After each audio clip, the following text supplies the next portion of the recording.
नमस्कार दोस्तों, स्वागत है आप सभी का आपके अपने YouTube चैनल फ्यूचर गोल्स में। इस वीडियो में हम पढ़ेंगे चतुर्थी तत्पुरुष समास। तो चतुर्थी तत्पुरुष समास क्या होता है? इसमें के लिए अर्थ में तत्पुरुष यानी कि चतुर्थी तत्पुरुष समास का प्रयोग किया जाता है। और चतुर्थी तत्पुरुष समास में पूर्व पद में चतुर्थी विभक्ति का प्रयोग होता है, जैसे कि है बल, हित, सुख और रक्षित। यदि उत्तर पद में ये शब्द आते हैं बल, हित, सुख, रक्षित, तो वहाँ पर चतुर्थी तत्पुरुष समास होता है।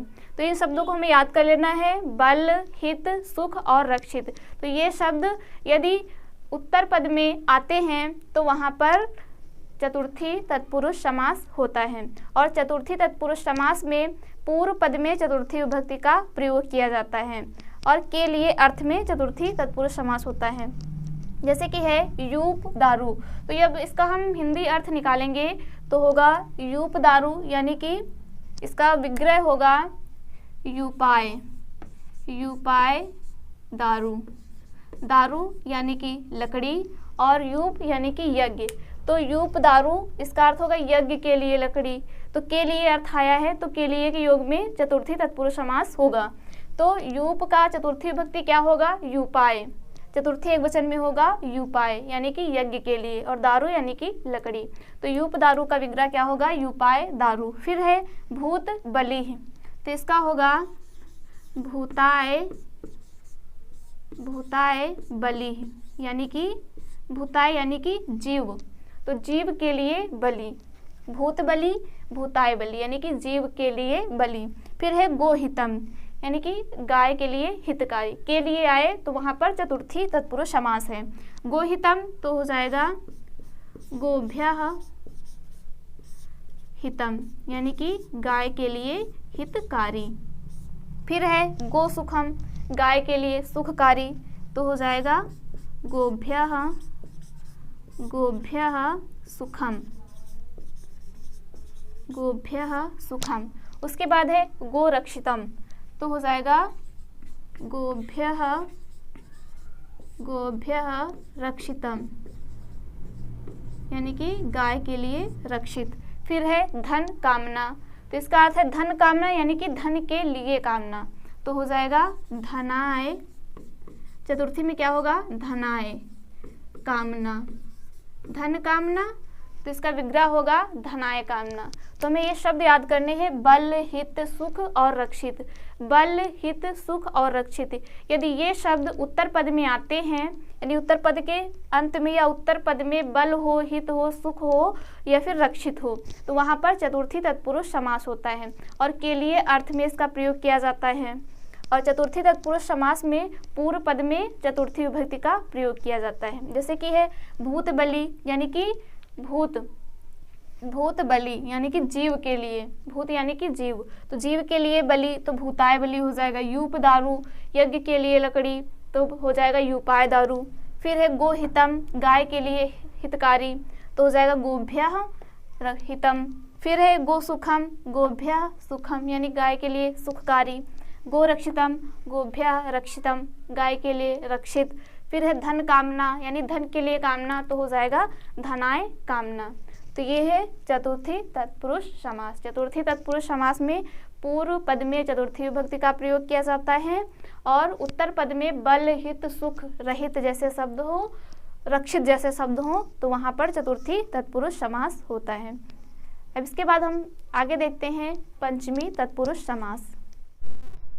पंचमी तत्पुरुष समास में यदि कोई चीज़ यानी कि किसी चीज़ से अलग हो रही हो, वहाँ पर पंचमी तत्पुरुष समास होता है। जहाँ पर भय जैसे शब्दों का प्रयोग हो, जैसे कि चोर भयम, सिंह भीता, तो मतलब किसी चीज़ का भय हो तो वहाँ पर पंचमी तत्पुरुष समास होता है। और यदि किसी चीज़ से कोई चीज़ अलग हो रही हो तो वहाँ पर भी पंचमी तत्पुरुष समास का प्रयोग किया जाता है। जैसे कि उदाहरण है चोर भयम, तो इसका विग्रह होगा चोरात, चोरात भयम, यानी कि चोर से डरा हुआ। फिर है सिंह भीता, तो हो जाएगा सिंघात भीतः, सिंघात भीतः, यानी कि सिंह से, शेर से भय। फिर है सुखापेतः, तो इसका होगा सुखात, सुखात अपेता, यानी कि सुख से रहित है, सुख से रहित है। कल्पना पोढ़ा, तो इसका हो जाएगा कल्पनायाः, कल्पनायाः अपोढ़ः, कल्पनायाः अपोढ़ः।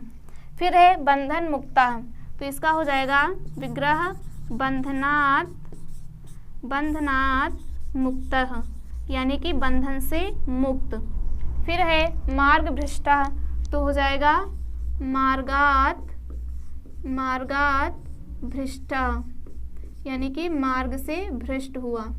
फिर उसके बाद है अश्वपतितः, तो हो जाएगा अश्वात्, अश्वात् पतितः, यानी कि अश्व से यानी कि घोड़े से गिरा हुआ। फिर है वृक्ष पतितः, तो हो जाएगा वृक्षात्, वृक्षात् पतितः, वृक्षात् पतितः। तो पंचमी तत्पुरुष समास में यदि भय जैसे शब्द हों तो वहाँ पर पंचमी तत्पुरुष समास होता है, और यदि किसी चीज़ से कोई चीज़ अलग हो रही हो तो वहाँ पर भी पंचमी तत्पुरुष समास होता है। और पंचमी तत्पुरुष समास में क्या होता है, इसमें पूर्व पद में पंचमी विभक्ति का प्रयोग किया जाता है। सामासिक पद के पूर्व पद में पंचमी विभक्ति का प्रयोग किया जाता है। जैसे कि है चोर भयम, तो पंचमी विभक्ति में चोर यानी पूर्व पद क्या है, चोर है, और उत्तर पद क्या है, भय है। तो पूर्व पद में पंचमी विभक्ति का प्रयोग किया जाएगा, तो हो जाएगा चोरात भयम, यानी चोर से डरा हुआ। फिर है सिंह भीता, तो हो जाएगा सिंहात भीता, यानी कि शेर से भय। फिर है सुखापेता, सुखात अपेता, यानी कि सुख से सुखात पेता, सुखा पेता, यानी कि सुखात अपेता होगा इसका, सुख से रहित। कल्पना पोढ़ा, हो जाएगा कल्पनायाः अपोढ़ः। फिर है बंधन मुक्तः, तो इसका हो जाएगा बंधनात् मुक्तः, यानी कि बंधन से मुक्त, बंधन से अलग हो रहा है, तो वहाँ पर क्या होगा, पंचमी तत्पुरुष समास। मार्ग भ्रष्टा, तो इसका होगा मार्गात् भ्रष्टा, यानी मार्ग से भ्रष्ट हुआ है, यानी मार्ग से अलग हुआ है, तो यहाँ भी होगा पंचमी तत्पुरुष। फिर है अश्वपतिता, तो हो जाएगा अश्वात् पतिता, यानी कि अश्व से गिरा हुआ। वृक्ष पतिता, वृक्षात् पतिता, हो जाएगा वृक्ष से गिरा हुआ, तो यानी कि वृक्ष से गिरा है तो क्या हुआ है, अलग हुआ है। तो जहाँ पर किसी चीज़ से कोई वस्तु अलग हो रही हो और भय जैसे शब्दों का प्रयोग हो, वहाँ पर पंचमी तत्पुरुष समास होता है। पंचमी तत्पुरुष समास में पूर्व पद में पंचमी विभक्ति का प्रयोग होता है। तो दोस्तों, यदि आप लोगों को ये वीडियो पसंद आया हो तो प्लीज़ लाइक करें, ज़्यादा से ज़्यादा शेयर करें और चैनल को सब्सक्राइब करें। धन्यवाद।